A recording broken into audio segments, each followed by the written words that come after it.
Good morning girls. अब हम बात करेंगे क्वेश्चन नंबर 23 की। ठीक है, ये 23 क्वेश्चन जो है वो थोड़ा सा अलग है।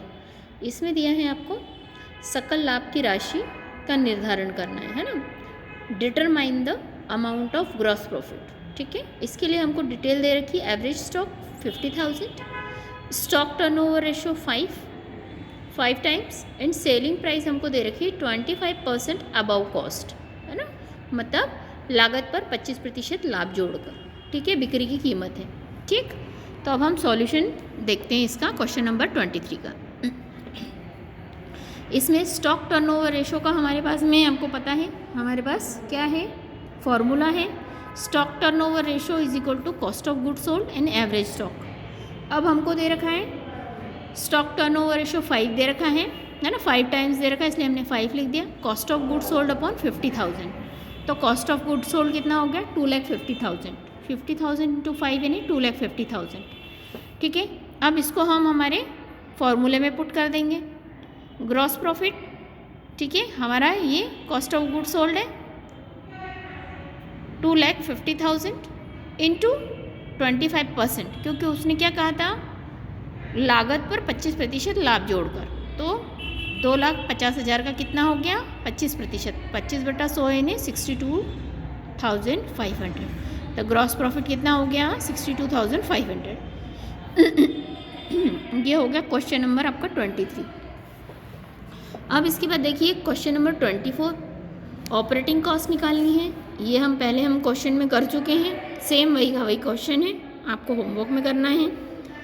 25 भी सेम है, ऑपरेटिंग रेशो निकालना है आपको। फिर उसके बाद में नेट प्रॉफिट रेशो निकालना है आपको, ये भी सेम वही का वही क्वेश्चन है। और फिर है ये calculate the stock turnover ratio. तो ये क्वेश्चन नंबर 24 से लेकर के 27 तक आपके क्या हो गए होमवर्क में। ठीक है,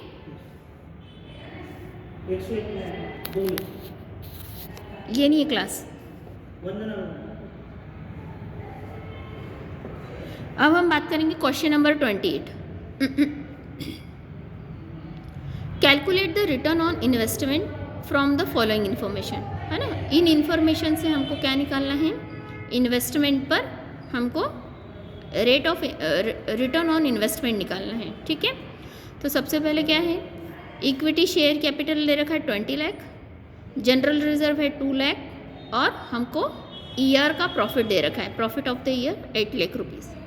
ठीक है, तो अब हम देखते हैं इसका फॉर्मूला क्या है। Return on investment is equal to profit before interest, income tax and dividend, है ना। मतलब प्रॉफिट क्या है, profit before interest, income and dividend. Dividend से पहले का जो प्रॉफिट है वो इंटरेस्ट, इनकम और डिविडेंड से पहले, इनटू 100 अपॉन कैपिटल एम्प्लॉयड।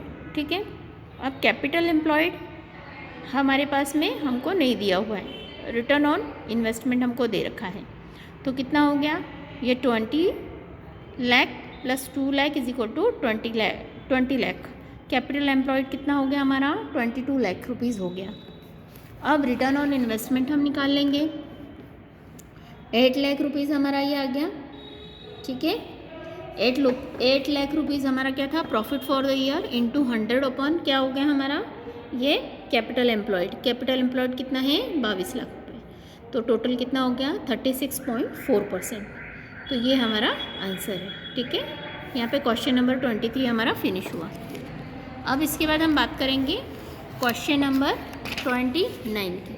अब क्वेश्चन नंबर 29 देखिए, इसमें भी आपको gross profit ratio, net profit ratio, working capital turnover ratio और फिक्स असेट टर्नओवर रेशो है।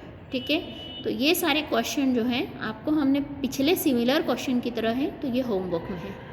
अब हम बात करेंगे क्वेश्चन नंबर 30 की, है ना। A firm has current ratio 3:1, है ना। एक फर्म का चालू अनुपात कितना है 3:1 है, and working capital is 2 lakh rupees, है ना। तो उसकी कार्यशील पूंजी कितनी है 2 लाख रुपए है। तो आपको क्या ज्ञात करना है, उसका करंट रेशो, मतलब उसकी करंट असेट्स कितनी है, करंट लायबिलिटीज़ और लिक्विड असेट्स। ठीक है, ये सारी हमको क्या निकालनी है, कैलकुलेट करनी है। और हमको स्टॉक दे रखा है 2,20,000। ठीक है, तो हम सॉल्यूशन देखते हैं इसका। अब देखिए क्वेश्चन नंबर 30, इसमें करंट रेशो हमको 3:1 दे रखा है, ठीक है। अब आपको सभी को पता है current ratio is equal to current assets upon current liabilities, ठीक है। तो मतलब current assets is to current liabilities, ठीक है। मतलब करंट असेट्स आर 3 टाइम्स, है ना, और करंट लाइबिलिटी क्या है 1 टाइम हो गई।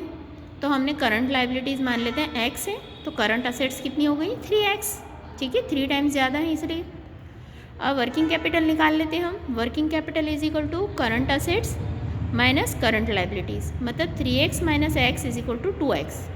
तो 2x is equal to 2 lakh, मतलब x is equal to 2 lakh upon 2, तो x इज इक्वल टू कितना आ गया 1 लाख रुपीज़। मतलब अगर करंट लाइबिलिटीज़ 1 लाख रुपए हैं तो करंट असेट्स कितनी हो गई 3 लाख रुपए। अब लिक्विड असेट्स देख लो। Liquid assets is equal to current assets minus stock. अब करंट असेट्स आपकी कितनी है 3 लाख रुपए हैं और माइनस 2,20,000 रुपये का स्टॉक है, तो कितने रुपए बचे आपके पास में। लिक्विड असेट्स कितनी आ गई 80,000 रुपये, ठीक है। तो यहाँ पर हमारा ये क्वेश्चन फिनिश होता है, ठीक है। अब हम नेक्स्ट क्वेश्चन करते हैं, क्वेश्चन नंबर 31। अब देखिए क्वेश्चन नंबर 31 भी थोड़ा अलग टाइप का क्वेश्चन है। अब ये देखिए ऑपरेटिंग रेशो हमको 70% दे रखा है एंड ऑपरेटिंग एक्सपेंसेस हमको दे रखे हैं 2,22,000, ठीक है, 22,000 दे रखे हैं, 2 लाख नहीं है, ये 22,000 है, ठीक है। और नेट सेल्स हमको दे रखी है 4,60,000, ठीक है। तो what the cost of goods sold, तो अब हमको कॉस्ट ऑफ गुड्स सोल्ड की हमको प्राइस क्या करनी है कैलकुलेट करनी है, ठीक है। तो अब हम देखते हैं क्वेश्चन नंबर 31 में ऑपरेटिंग रेशो हमको दे रखा है cost of goods sold plus operating expenses into 100 upon net sales, ठीक है। तो हम कॉस्ट ऑफ गुड्स सोल्ड मान लेते हैं x, ठीक है। तो 70 हमको दे रखा है, 70% है ऑपरेटिंग रेशो, तो 70 इज इक्वल टू हमने cost of goods sold x माना है, तो x प्लस 22,000 इंटू 100 अपॉन 4,60,000, क्योंकि हमारी नेट सेल्स कितनी दे रखी है 4,60,000, ठीक है। अब इसके बाद में है 70 upon 100 into 4,60,000 upon 1 is equal to x plus 22,000, cross multiplication हो जाएगा। अब ये हमारा हो गए 3,22,000 आ गए एंड x प्लस 22,000, तो x में से हमने 3,22,000 में से 20,000 माइनस किए, तो x कितना आ गया, कॉस्ट ऑफ गुड्स सोल्ड कितना आ गया 3 लाख रुपए, ठीक है। तो यहाँ पर हमारा क्वेश्चन नंबर 31 फिनिश होता है। अब हम करते हैं क्वेश्चन नंबर 32। देखिए क्वेश्चन नंबर 32 हम पहले भी कर चुके हैं इस टाइप का, बट फिर भी मैं एक बार और आपको करवा देती हूँ क्वेश्चन।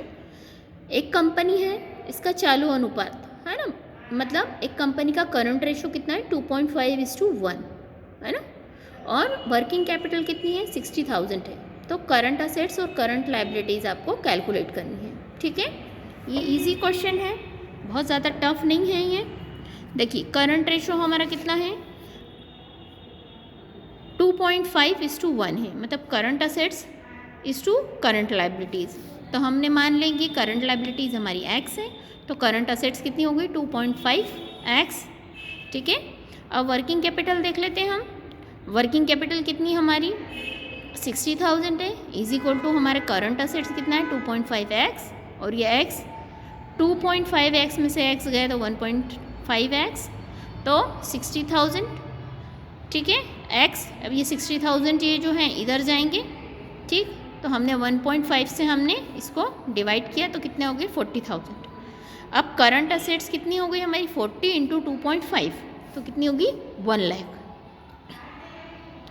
तो यहाँ पे क्वेश्चन नंबर 32 फिनिश होता है। अब हम काम करते हैं क्वेश्चन नंबर 33 पे। A company has employed capital, company के एम्प्लॉयड कैपिटल कितनी है 20 लाख रुपीज़ है और फिक्स असेट्स है 8 लाख रुपीज़। तो उनकी करंट लाइबिलिटीज़ अगर 2 लाख रुपीज़ है, तो लॉन्ग टर्म इन्वेस्टमेंट में हमको कैलकुलेट करना है करंट रेशो, ठीक है। ये थोड़ा डिफरेंट क्वेश्चन है, ठीक है। अब हम करते हैं calculate capital employed is equal to fix assets plus working capital, ठीक है। अब हमारे पास कैपिटल एम्प्लॉयड कितनी हो गई 20 लाख रुपए, कैसे हुई 8 lakh rupees plus working capital, तो हमारे पास working capital is equal to current assets minus current liabilities, तो हमारी ये 12 लाख रुपए ही आ गए, ठीक है। और करंट असेट्स माइनस 2 लाख रुपए हमारी करंट लाइबिलिटीज़ है, तो करंट असेट्स कितनी आ गई हमारी 12 लाख प्लस 2 लाख, ठीक है। तो 14 लाख रुपए, मतलब करंट रेशो निकाल लेंगे हम, current assets upon current liabilities. तो 14 लाख रुपीज़ अगर हमारी करंट असेट्स हैं तो हमारी लाइबिलिटीज़ 2 लाख है, तो 7:1 का हमारा रेशो आ गया, ठीक है। तो यहाँ पर हमारा चैप्टर नंबर 13 फिनिश होता है। अब हम चैप्टर नंबर 14 हम नेक्स्ट वीडियो से स्टार्ट करेंगे। Thank you girls.